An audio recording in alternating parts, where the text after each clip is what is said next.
乡亲啊，北港迎妈祖4月27日盛大来举办，特别邀请到花莲马台艺术舞团来到朝天宫，甲妈祖来献舞，嘛为花莲来祈福。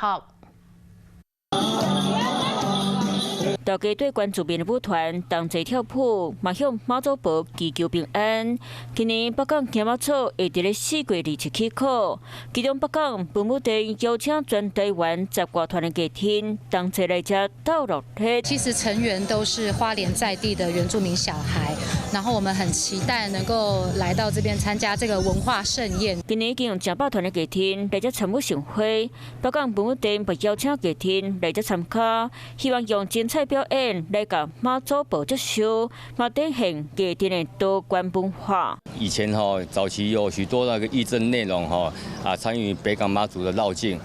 为了因为时代的变迁我们的义政内容逐渐减少。朝天宫嘛欢迎全国乡亲同齐来北港小妈祖，祈求台湾平安顺遂。 Hello， 我是雷亚，想要抢先掌握最及时的新闻资讯吗？赶快订阅、按赞、开启小铃铛，锁定华视新闻 YouTube 频道。